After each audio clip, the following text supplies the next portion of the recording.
Joueurs et joueuses du Lime, bonsoir, il est 20h. Dans les titres de l'actualité, un affrontement, des problèmes serveurs, un loto à plus de 18 millions de dollars, l'arrivée d'un nouvel administrateur, un tir d'antimateur, les recrutements RP, le jour sur la lune et enfin, les notations. C'est au cours de l'affrontement numéro 31 que le serveur Lime a pu démontrer sa puissance militaire à l'inter-serveur.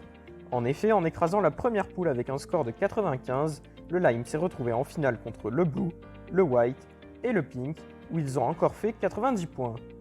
Lors des deux manches jouées par nos joueurs, les scores Lime étaient 2 fois supérieurs à ceux des seconds. L'affrontement a regroupé plus de 500 joueurs, mais c'est seulement les 50 représentants Lime qui ont pu se distinguer. Grâce à eux, un bonus de 60% des notations a alors été appliqué à l'ensemble des pays, et un item unique a été distribué à chaque participant. Une coupe est d'ailleurs restée exposée plusieurs jours dans le bâtiment principal de la capitale, mais selon des sources concordantes, elle devrait retrouver sa place au Warp Palmarès très prochainement. La rediffusion de cet événement reste disponible sur la chaîne Twitch de Nation Glory. Ces derniers jours, le serveur Nation Glory s'est retrouvé en difficulté et notamment le Lime. Les causes de ces dégâts n'ont pas été communiquées par Ibalix, mais cela viendrait selon nos sources d'un problème sur le site internet qui empêcherait les joueurs de lancer leur launcher. Malheureusement, des pertes de données ont été constatées.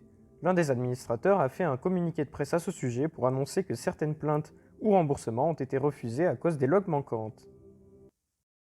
18 millions de dollars, c'est la somme que se sont partagés les 10 gagnants affichés actuellement à l'écran. Cette loterie bat tous les records interserveurs avec plus de 402 participants. Merci aux très généreux donateurs et notamment à Kiki59450 qui a donné plus de 6 millions de dollars. Il a reçu à cette occasion un item unique, la bourse du donateur, pour le remercier de la part de la super modération. C'est jeudi dernier que Canissi nous a annoncé non sans émotion l'arrivée d'un nouvel administrateur après 9 mois passés en solitaire. C'est Dragon Léo qui vient alors compléter l'équipe de l'administration Lime. Il est ancien super modérateur Black et il a fait sa formation sur le serveur Orange. Une nouvelle carte Pokémon est donc disponible dans la capitale pour 45 Slime Coins au niveau des shops joueurs. Son arrivée a également bouleversé la liste des notations. La nouvelle liste reste consultable sur le Lime Nation. Nous souhaitons ainsi bienvenue au 4e administrateur du serveur Lime au nom de toute l'équipe du journal. Au dernier ONU, Raptor 130 de l'Empire géorgien a effectué une demande d'antimateur à l'égard de l'Empire ivoirien de Lucky Luke 55. Les populations civiles informées à l'avance ont fui massivement le pays avant l'impact.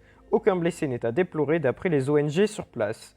La Côte d'Ivoire mettra plusieurs décennies avant de s'en remettre. Le trou béant causé par l'explosion est immense comme en témoignent les images. Pour limiter les dégâts, l'autorisation de réplique a été refusée par l'administration. Cela fait plus de 6 mois que vous le réclamiez et c'est cette semaine que le RP est enfin sorti, du moins les candidatures.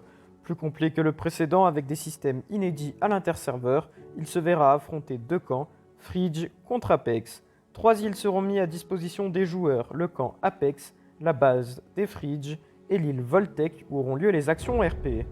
Le lancement aura officiellement lieu demain samedi à l'ONU.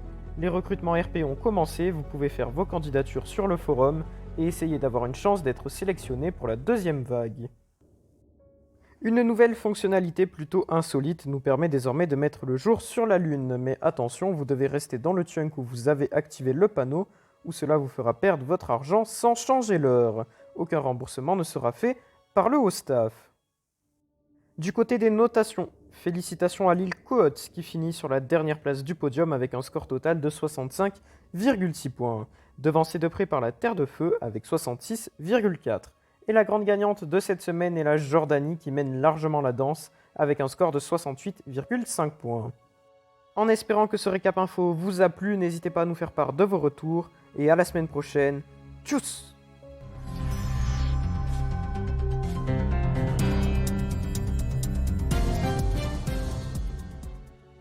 Les publicités qui vont suivre sont proposées par nos partenaires pour 2500 $. Les 15 secondes. Les recettes de cette publicité servent à financer le travail de nos équipes.